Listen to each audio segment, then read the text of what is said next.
السلام عليكم ورحمة الله وبركاته. ازيكم يا حبايبي؟ عاملين ايه؟ يا رب دايما في احسن صحة واحسن حال.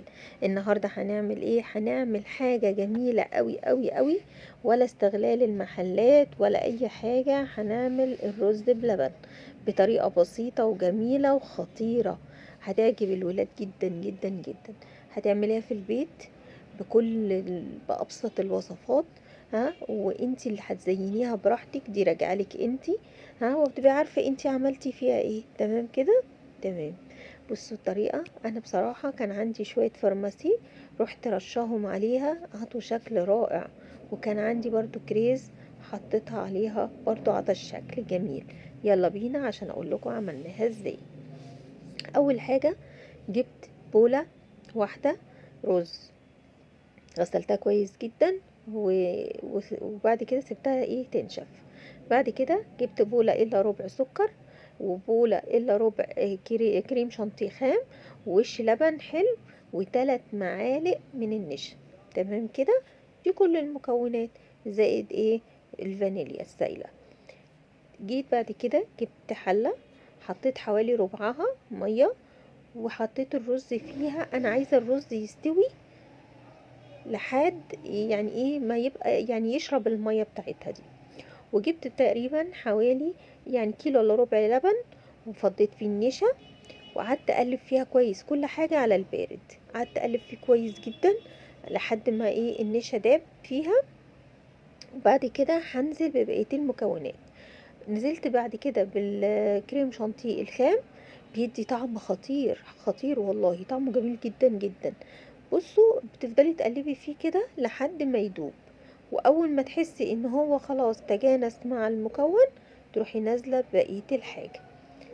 تمام كده؟ بس حاولي على قد ما تقدري تدوبي كويس جدا، علشان لما ينزل على الرز ما يكلكعش.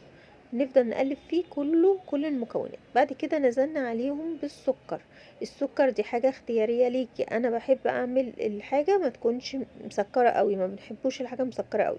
فانا عاملة تقريبا بولة الا ربع. تزودي تقللي، دي حاجة راجعالك وراجعة لذوقك. قعدت ادوب فيه برضو كويس جدا. وبعد كده اخر حاجه حطيتها، بصوا ما شاء الله لا قوه الا بالله، حطيت وش اللبن اللي هو اللبن العادي خالص، اللي هو بتاع اللبان. بغليه وبحطه في التلاجة، واول ما يعمل الوش بتاعه بنزعه واشيله. تمام. وبعمله في كل وصفاتي، بيعمل طعم خطير ورائع جدا جدا جدا. بعد ما دوبت المكونات كلها زي ما انتوا شايفين، حطيت بقى الفانيليا. عايزة تزوديها، عايزة تقلليها، ممكن تحطي مية زهر، ممكن تحطي موارد، ممكن تحطي فانيليا. دي حاجة راجعالك. الحاجات دي انتي براحتك، العبي فيها براحتك. تمام كده؟ بعد ما دوبتها كويس جدا، وتأكدت ان هي دابت كويس جدا، وان اللبن الرز خلاص شبه استوى وشرب المية بتاعته، هنبدأ ننزل باللبن واحدة واحدة مع التقليب. طبعا ما نقدرش نسيبه عشان لاحظوا ان فيه نشا. تمام اهو. بصوا، الرز شرب المية ازاي اهو. نزلت بالمكونات كلها، ما شاء الله ولا قوة الا بالله. هنبدأ ندوب فيه، نقلب فيه كويس قوي، علشان انا عايزة المكونات كلها تتجانس، وفي نفس الوقت ما تسيبيش ايدك عشان ده نشا.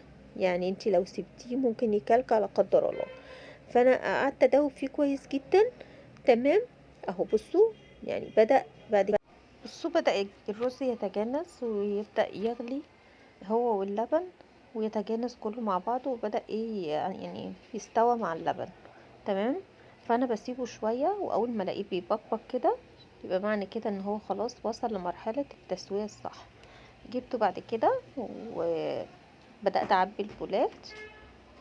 حطي بقى البولات، بس استني عليه يستهدى شوية عشان بيبقى سخن جدا. ربنا يكفينا شر النار وعذاب النار. فنقلبه شوية كده عشان يطلع منه السخونية جامدة قوي، ونبدأ نعبيه في بولة. اي حجم انت عايزة تحطيها عبيها. آه، بتعبيها براحتك، وبتحطي الكمية اللي انت عايزاها. وبتسيبيه يستهدى شوية، وبعد كده هو تبدأي تشكلي فيه. ده كده بعد ما خلصت شوية بولات. وفيه تاني بدأت احط عليه فارماسيه. عندك فارماسيه، عندك كريز، عندك شوية جوز الهند، يعني التزيين ده راجعلك انتي، طريقة تزيينك للحاجة راجعلك انتي، راجعها لاختيارك. احنا مش بنقف على حاجة معينة، براحتك خالص. في ناس ما بتزينهوش خالص، في ناس ممكن تاخده وتحطه في الفرن عشان يعمل وش، دي حاجة راجعالك. يعني اللي انتي نفسك فيه اعمليه. ممكن تحطي عليه لبن بودرة على الوش وتحطيه في الفرن، هيعمل وش حلو قوي. يعني براحتك، العبي براحتك، اللي نفسك فيه اعمليه على حسب امكانياتك وعلى حسب اللي انتي حباه انتي وولادك. تمام.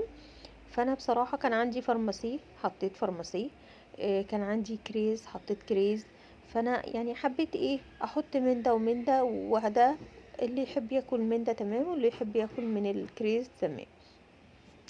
دي احلى حاجة. يا ريت الفيديو يكون عجبكم، واذا عجبكم ما تحرمونيش من اللايك والشير يا احلى متابعين في الدنيا، متابعين مطبخ على قد ما اسم مع امل. يا ريت تقولوا لي في الكومنتات عجبكم ولا لا، يا ريت تجربوه. هيعجبكم جدا جدا. وان شاء الله اذا عجبكم ما تحرمونيش من اللايك والشير يا احلى متابعين، يا احلى متابعين في الدنيا، متابعين مطبخ على قد ما اسم مع امل. ان شاء الله هتعجبكم الطريقه جدا جدا وهتعتمدوها. وقولوا لي في الكومنتات، ما تحرمونيش من اللايك والشير يا احلى متابعين في الدنيا. قد ايه اللايك بتاعكم بيسعدني والكومنتات بتسعدني. جربوها وهتعجبكم جدا جدا. وان شاء الله هتبقى حاجه بسيطه وحاجه خفيفه كده، وفي نفس الوقت هي حاجه تدفينا في الشتاء الصعب ده قوي. تمام.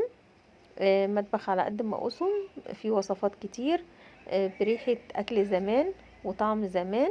وما تحرمونيش من اللايك والشير يا احلى متابعين في الدنيا، متابعين مطبخ على قد ما اسم مع امل. بكمل بقية التزيين براحتي بطريقة بسيطة وسلسة وجميلة.